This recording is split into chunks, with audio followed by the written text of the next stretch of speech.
Bismillahirrahmanirrahim. Assalamualaikum warahmatullahi wabarakatuh. Alhamdulillahilladzi farada alaina shiyama Ramadan alladzi unzila fihi al-Qur'an hudan linnas wa bayyinatin minal huda wal furqan.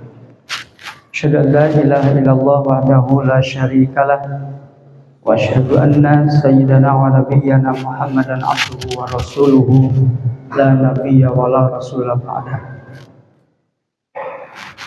Amma ba'du, subhanaka la ilma lana illa ma 'allamtana innaka antal alimul hakim. Sadaqallahul azim. Ma'asyiral muslimin rahimani rahimakumullah, jamaah salat tarawih yang insyaallah kita sama-sama berharap senantiasa dimuliakan oleh Allah Subhanahu wa taala. Amin ya Allah ya rabbal alamin. Aminnya kencang sekarang enggak apa-apa, udah lewat. Syukur alhamdulillah kita panjatkan kehadirat Allah Azza wa Jalla. Malam hari ini kita bisa sama-sama hadir bermuajahah, bersilaturahim dalam rangka untuk melaksanakan sholat tarawih secara bersama-sama. Dalam waktu yang singkat ini, Al-Fakir ingin menyampaikan satu hadis Rasulullah SAW yang tertera di dalam kitab Tajridus Shalih. Rasulullah SAW pernah bersabda, sayati zamanun 'alan nasi himmatuhum butunuhum wa syarafuhum mata'uhum wa dinuhum dananiruhum wa dinaruhum wa qiblatuhum nisa'uhum. Kata Rasulullah SAW, nanti di akhir zaman akan datang suatu masa yang menimpa manusia,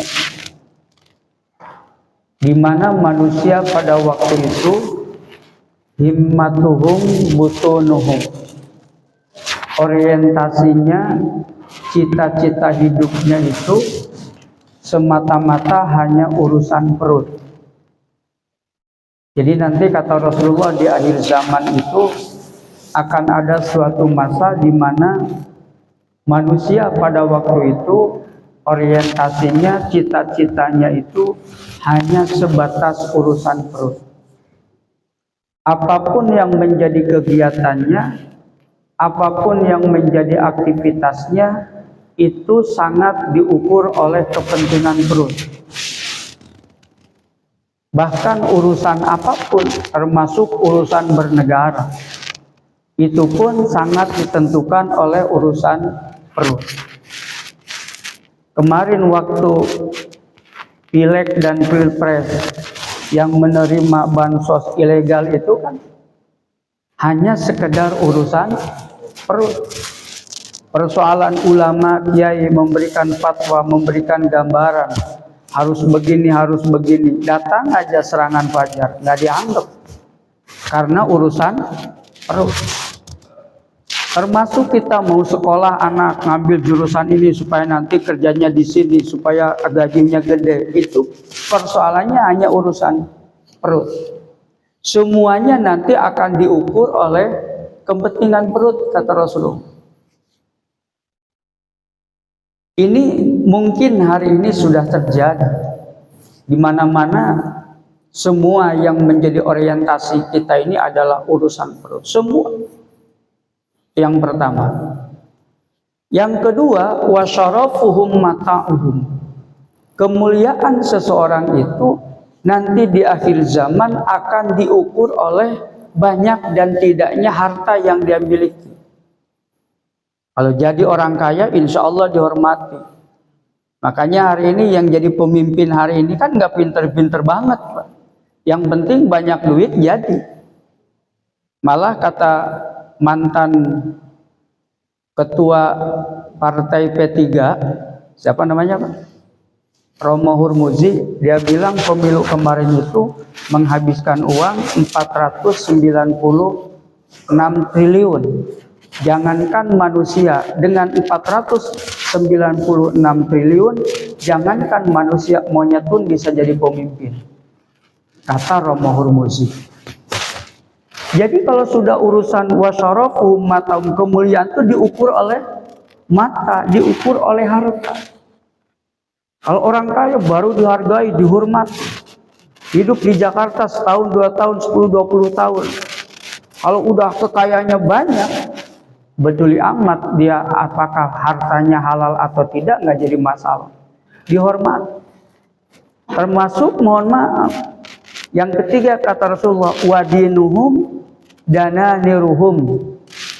Agamanya itu nanti akan diatur oleh dinar dan dirham. Kalau ngundang kiai kondang sekian, tapi kalau kiai kandang ya sekian.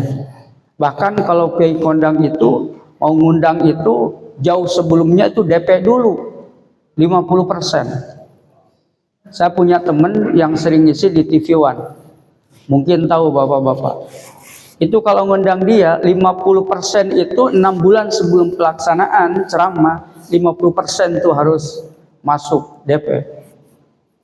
Makanya ketika kemarin dia sakit, berobat sampai ke Australia, mengeluarkan DP yang tidak jadi ngaji hampir 300 juta.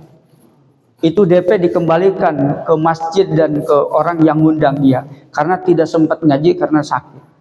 300 juta. Saya tanya, Kang, kalau saya undang ke Jakarta di masjid saya, berapa saya harus bayar? Dia jawab, kalau ke temen mah nggak apa-apa Kang, 10 juta aja. Kalau ke temen mah 10 juta aja. Bagaimana kalau bukan teman? Saya bilang kalau yang lain berapa? 20 juta minimal. Wadinuhum dananiruhum. Jadi agamanya itu nanti diukur oleh dinar, diukur oleh duit. Ada cerita nih, mudah-mudahan ini membuat sebuah inspirasi. Ada seorang saudagar kaya yang dia punya seekor anjing yang menjadi kebanggaan dia. Suatu saat anjingnya itu mati. Akhirnya dibikinlah, ngundang salah satu ustadz, tolong anjing ini disolatkan. Kenapa? Karena dia begitu sayangnya sama anjing itu, sampai anjing itu mati minta disolatkan, mau dikuburkan seperti manusia. Jelas menolak dong, masa ada anjing disolatkan. Karena semua menolak, tidak mau menyolatkan anjingnya, dibikinlah sayembara. Barang siapa yang bisa menyolatkan anjing saya, maka akan dikasih uang 1 miliar. Mulai itu rebing tuh telinganya begini, hidungnya begini, 1 miliar. Kapan lagi gitu kan, Ustadz dapat uang 1 miliar. Akhirnya dicari-cari itu dalil Pak. Bagaimana caranya supaya anjing itu bisa disolatkan? Jadi kita punya cerita, disolatkanlah itu anjing sama dia. Nggak tahu nih, usuli sunatal maiti ala hadal maiti fulan bin fulan atau apa, nggak tahu saya.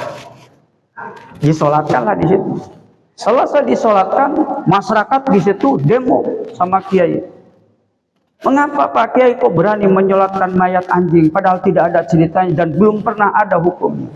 Gimana kata Kiai? Oh mohon maaf, saya menyolatkan anjing ini karena saya punya firasat dan punya selidiki, ternyata anjing ini adalah keturunan Ashabul Kahfi.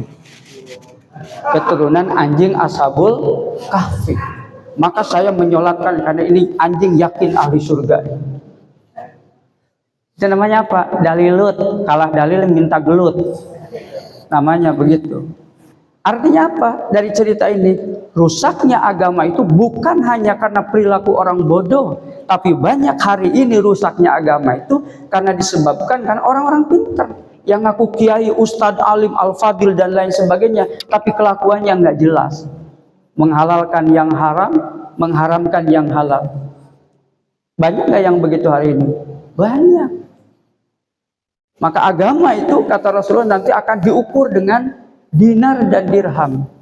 Bil fulus lulus, bila fulus mampus. Laisal fulus ayyakuna mampusan. Nggak punya duit ya nggak mampus. Hati-hati nih. Sudah terjadi sekarang. Dari mulai tadi yang pertama ya. Tadi kan disebutkan agamanya itu diukur dengan masalah uang. Kemuliaan juga diukur dengan uang. Cita-citanya hanya urusan perut. Semuanya begitu. Memang duit itu bukan segala-galanya, tapi segala-galanya harus pakai duit. Duit itu nggak bakalan dibawa mati, tapi kalau nggak punya duit, hidup ini serasa mati. Benar apa enggak, Pak? Emang begitu. Tapi kan orientasinya bagi kita umat Islam bukan itu. Apa yang dicari oleh kita hari ini coba? Kalau mau jujur, mau nyari apa kita ini hidupnya? Nyari duit.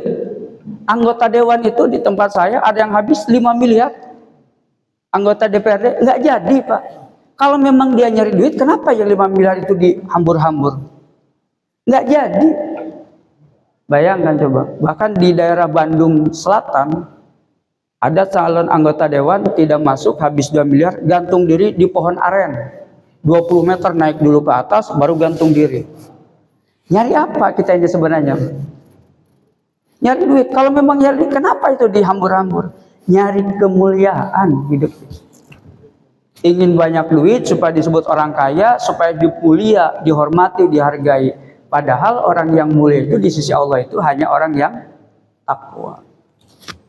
Yang terakhir kata Rasulullah, wa qiblatuhum nisa'uhum. Nanti di akhir zaman itu kiblatnya itu, orientasinya itu, goalnya itu adalah perempuan. Bagi laki-laki, tapi bagi perempuan goalnya apa? Kesenangan. Kenapa disebut perempuan? Karena perempuan itu simbol kesenangan bagi laki-laki. Makanya kalau hari ini ya laki-laki hari ini duit banyak, iman kurang, ilmu agak kurang, ya pasti itu. Kenapa? Karena orientasinya pasti begitu. Duit banyak, iman kurang, pasti minimal selingkuh lah. Selingan tiada, selingan keluarga tetap utuh, karena naudzubillah min dzalik. Itu kan? Perempuan harta. Bodoh amat mau bagaimana, yang penting hartanya banyak. Hari ini sudah terjadi seperti itu. Hadirin jamaah yang dimuliakan Allah Subhanahu wa taala, mudah-mudahan kita semua tetap dijaga iman dan Islam kita oleh Allah Subhanahu wa taala. Kita harus jadi orang kaya, tapi kekayaan kita diorientasikan untuk kehidupan akhirat. Kita harus jadi orang yang sukses, tapi kesuksesan kita semata-mata hanya karena Allah Subhanahu wa taala. Mudah-mudahan kita semua termasuk orang-orang yang diridhai oleh Allah Subhanahu wa taala. Hadanallahu wa ikum ajmain. Walakum minkum. Assalamualaikum warahmatullahi wabarakatuh.